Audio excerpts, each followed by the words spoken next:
বন্ধুরা স্বাগতম Asia cup 2025-এ super 4-এর update. আজকে ম্যাচে মুখোমুখি হচ্ছে পাকিস্তান বনাম শ্রীলঙ্কা। এটা শুধু একটা ম্যাচ নয়, এখানে নির্ধারিত হবে কে থাকবে ফাইনালের দৌড়ে আর কে প্রায় ছিটকে যাবে সুপার 4 থেকে। আজকের ম্যাচ অনুষ্ঠিত হবে 23শে সেপ্টেম্বর মঙ্গলবার।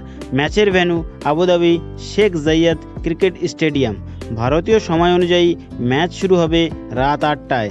দেখার জন্য রয়েছে সনি স্পোর্টস নেটওয়ার্ক এবং অনলাইনে সনি লিভ অ্যাপ। এখন চলুন দেখে নিই পয়েন্ট টেবিলের পরিস্থিতি। সুপার 4-এ আছে ভারত, বাংলাদেশ, পাকিস্তান ও শ্রীলঙ্কা। ইতিমধ্যেই ভারত ও বাংলাদেশ একটি করে জয় নিয়ে ভালো অবস্থানে আছে, কিন্তু পাকিস্তান ও শ্রীলঙ্কা এখনও কোনো জয় পায়নি। তাই আজকের ম্যাচটা দুদলের জন্যই জীবন মরণের লড়াই। যে দল জিতবে তারা ফাইনালে যাওয়ায় আশা ধরে রাখবে, আর যে দল হারবে তাদের ফাইনালের স্বপ্ন প্রায় শেষ হয়ে যাবে। এবার দেখে নিই পাকিস্তানের সম্ভাব্য প্লেয়িং 11।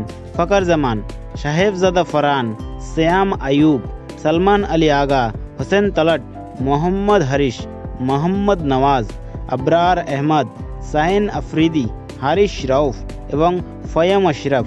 অন্যদিকে শ্রীলঙ্কার দলে থাকতে পারে পাতুম নিশাঙ্কা, কুশাল মেন্ডিস, কামিল মিশ্রা, কুশল পেরেরা, চরিত আশালঙ্কা, দশুন শানাকা, কামেন্ডু মেন্ডিস, ওয়ানেন্দু হাসরাঙ্গা, দুনিত ওয়ালেলগে, দুষ্মন্ত চামিরা এবং নুয়ান থসারা। আজকের ম্যাচের ব্যাটিং ও বোলিং দুদিকেই থাকবে তীব্র প্রতিযোগিতা। পাকিস্তানের ভরসা শাহিন আফ্রিদি আর হারিস রফের ওপর পেস আক্রমণ, আবার শ্রীলঙ্কার ভরসা নিশাঙ্কার ধারাবাহিকতা আর হাসরাঙ্গার অলরাউন্ডার পারফরমেন্স।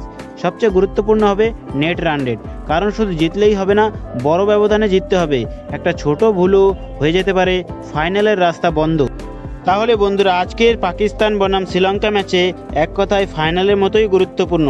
কে টিকে থাকবে, কে বিদায় নেবে, সব নির্ভর করছে আজকের ফলাফলের ওপর। আপনারা কার সমর্থন করছেন, পাকিস্তান নাকি শ্রীলঙ্কা? কমেন্টে লিখতে জানাতে ভুলবেন না। ভিডিওটি ভালো লাগলে লাইক দিন, চ্যানেল সাবস্ক্রাইব করুন এবং পাশে থাকুন।